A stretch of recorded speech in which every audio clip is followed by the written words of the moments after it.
Hello दोस्तों, welcome to my YouTube channel RM exam point. आज इस वीडियो में बात करेंगे केमिस्ट्री का चैप्टर लेके आए हैं अम्ल, क्षार एवं लवण, एसिड, बेस एंड साल्ट। इस टॉपिक से क्लास 6 से 8 में पूछे जाने वाले विज्ञान वर्ग के छात्रों के लिए बहुत ही महत्वपूर्ण प्रश्न है।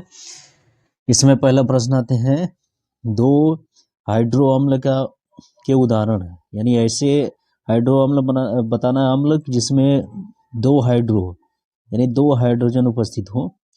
इसमें पहचाना है HCl है, HF है, HNO3 है, A एवं B दोनों है। तो इसमें पहचाना है तो सही ऑप्शन इसका जाएगा डी पर जाएगा कि हाइड्रो अम्ल इसमें A और B दोनों होता है, HCl और HF।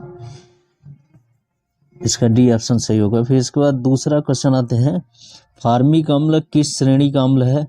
प्रबल अम्ल है, दुर्बल अम्ल है, ऑक्सी अम्ल है, हाइड्रो अम्ल है। तो जो फार्मिक अम्ल होता है वो दुर्बल अम्ल होता है, यानी बी ऑप्शन इसका सही होगा। प्रबलता के आधार पर दुर्बल प्रबल अम्ल होते हैं, तो ये दुर्बल अम्ल होता है।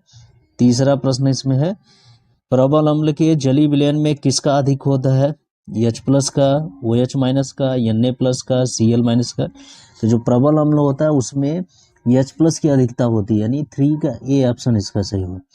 प्रबल क्षार रहेगा तो OH- की अधिकता होगी, तो इसमें ए ऑप्शन सही है।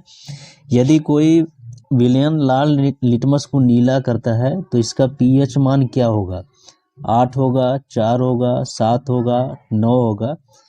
तो जब कोई अम्ल लाल लिटमस को नीला करता है तो उसका जो होता है pH वो क्या होना चाहिए?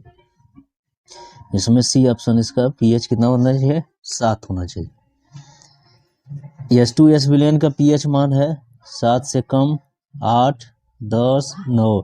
तो जो H2S है तो अम्ल होता है, तो pH मान उसका क्या होना चाहिए?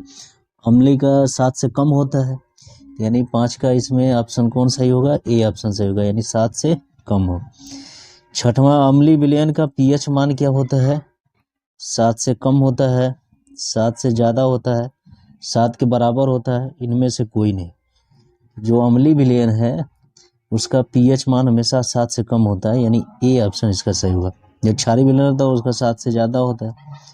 आगे प्रश्न है, क्षारीय विलयन में फिनाल्फिथिलीन सूचक का रंग कैसा होता है? हरा, नीला, पीला, लाल। तो जो क्षारीय विलयन होता है उसमें फिनाल्फिथिलीन का जो रंग होता है वो लाल रंग होता है, यानी डी ऑप्शन इसका सही होगा।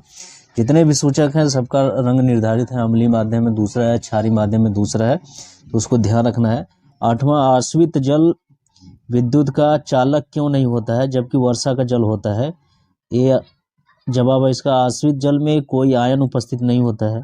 आश्रित जल में आयन उपस्थित होते हैं, आश्रित जल में अशुद्धियाँ उपस्थित होती हैं, उपरोक्त में से कोई नहीं। तो जो आठवां का जवाब इसमें राइट जवाब होगा, ए होगा, कि आश्रित जल में कोई आयरन उपस्थित नहीं होता है। आयरन नहीं, आयन इसको बोलेंगे, इसमें थोड़ा सा मिसप्रिंटिंग है। तो ए ऑप्शन इसका आठवां का सही होगा। अब इसके बाद नवा आते हैं, लुईस की अम्ल क्षार अवधारणा के अनुसार अम्ल को परिभाषित कीजिए। इलेक्ट्रॉन युग्म दाता, इलेक्ट्रॉन युग्म ग्राही, विद्युत के कुचालक होते हैं, अम्ल संक्षारक नहीं होते। तो जो लुईस के अनुसार अम्ल क्षार अवधारणा कि ये इलेक्ट्रॉन युग्म के दाता होते हैं, यानी नवा का सही जो अम्ल क्षार के अवधारणा के अम्ल को परिभाषित करना है, तो इलेक्ट्रॉन युग्म ग्राही जो होते हैं उसको इलेक्ट्रॉन युग्म ग्राही को अम्ल कहा जाता है, यानी नवा का इसमें सही ऑप्शन जाएगा बी पे जाएगा, बी आंसर इसका सही होगा। नेक्स्ट क्वेश्चन आते हैं, जब किसी अम्ल की सक्रिय धातु से क्रिया होती हो तो कौन सी गैस मुक्त होती है? Nitrogen, oxygen, helium, hydrogen. इसमें सही ऑप्शन डी पे जाएगा, क्योंकि अम्ल में हाइड्रोजन उपस्थित होता है तो अभिक्रिया के बाद हाइड्रोजन गैस उत्पन्न होगी। 11वां प्रश्न है, लेड बैटरियों में प्रयुक्त किया जाने वाला अम्ल है नाइट्रिक अम्ल, हाइड्रोक्लोरिक अम्ल, सल्फ्यूरिक अम्ल, इनमें से कोई नहीं। तो इसमें कौन सा ऐसा अम्ल है जो लेड बैटरियों में प्रयोग होता है? तो सल्फ्यूरिक अम्ल होता है, यानी सी ऑप्शन इसका सही होगा। 12 क्वेश्चन आते हैं, साधारण तथा संकर लवण का सूत्र सहित एक एक उदाहरण लीजिए। तो साधारण तथा संकर लवण का सूत्र सहित एक एक उदाहरण दीजिए। CuSO4, NaHSO4, Na2CO3, CH3COOH। इसमें सही ऑप्शन इसका जाएगा ए पर, CuSO4। नौसादर का रासायनिक सूत्र क्या होता है? NaHCO3, NH4Cl, Na2CO3, NaCl। तो नौसादर का जो फार्मूला होता है NH4Cl होते हैं, यानी बी ऑप्शन इसका सही होगा। 13 का इसमें बी रहेगा। अब इसके बाद नेक्स्ट क्वेश्चन आते हैं 14वां पर। विरंजक चूर्ण पर तनु सल्फ्यूरिक अम्ल की क्रिया से कौन सी गैस निकलती है? Hydrogen, nitrogen, chlorine, carbon dioxide. इसमें कौन सी गैस निकलती है? क्लोरीन गैस निकलती है, यानी सी ऑप्शन इसका सही होगा 14 का। 15 आते हैं, धावन सोडा का अणु सूत्र है CH3COONA, Na2CO3 × 10H2O, KAlSO4 twice × 12H2O, NH4Cl। धावन सोडा का फार्मूला होता है Na2CO3 × 10H2O, यानी बी ऑप्शन इसका सही होगा 15 का। 16वां क्वेश्चन आते हैं, खाने के सोडा का अणु सूत्र है। अब ये अणु सूत्र पूछा है, अब यहाँ अणु सूत्र लिख दिया है। इसमें थोड़ा सा मिसप्रिंटिंग है कि यही सवाल पूछ रहा है, जवाब इसका दे दिया है। इसमें सही ऑप्शन क्या होता है? NaHCO3 होता है, खाने का सोडा का अणु सूत्र होता है। 16 का ए ऑप्शन इसका सही होगा। अब नेक्स्ट आते हैं 17वें प्रश्न पर। खाने का सोडा बनाने की विधि का रासायनिक समीकरण और ताप का प्रभाव है। पहला, Cl + NaOH gives NaCl + H2O, NaSCO3 इसको गर्म किए तो Na2CO3 + H2O + CO2। और दूसरा Ca कैल्शियम ऑक्साइड गर्म किए, कैल्शियम हाइड्रोक्साइड, ये कैल्शियम कार्बोनेट का प्रोसेस में दिया है। डी उपरोक्त में से कोई नहीं। ताकि जो खाने का सोडा है उसके बनाने की विधि का रासायनिक समीकरण और ताप का प्रभाव है। तो इसमें 17 का सही ऑप्शन जाएगा बी पर, कि सोडियम बाइकार्बोनेट को गर्म किया जाता है 100 डिग्री सेंटीग्रेड पर, तब जाके सोडियम कार्बोनेट यानी धावन सोडा मिलता है। इस पर ताप का प्रभाव इस तरह से होता है, बी ऑप्शन सही होगा। नेक्स्ट क्वेश्चन आते हैं 18। साधारण फिटकरी का रासायनिक सूत्र है K2SO4 Al2SO4 thrice × 24H2O, Na2CO3 × 10H2O, K2Cr2O7 NH4Cl। तो जो साधारण फिटकरी है उसका फार्मूला सही ऑप्शन जाएगा ए पर, जिसको पोटाश एलम भी कहा जाता है। साधारण फिटकरी की क्षार के साथ अभिक्रिया को लिखिए। अभिक्रिया को लिखना है, तो इसमें 19 का सही ऑप्शन इसमें सी जाता है। साधारण फिटकरी की क्षार के साथ अभिक्रिया को लिखिए। इसमें क्वेश्चन थोड़ा सा मिसप्रिंटिंग हो गया है। ये साधारण फिटकरी का इसमें सूत्र पूछिए है, तो इसका सही ऑप्शन इसका सी जाएगा। 20 है, सल्फ्यूरिक अम्ल में अम्लीय हाइड्रोजन परमाणु की संख्या क्या होगी? सल्फ्यूरिक अम्ल में अम्लीय हाइड्रोजन परमाणु की संख्या कितनी होगी? 2 होगी, 3 होगी, 4 होगी, 5 होगी। तो जो सल्फ्यूरिक अम्ल होता है उसका फार्मूला होता है H2SO4 होता है। तो इसमें अम्लीय हाइड्रोजन परमाणु की संख्या कितनी है? 2 होती है, यानी ए ऑप्शन इसका सही होगा। तो 20 का इसमें ए है सही ऑप्शन। 21, सोडियम कार्बोनेट तथा बूझे चूने को साथ में उबालने पर क्या बनता है?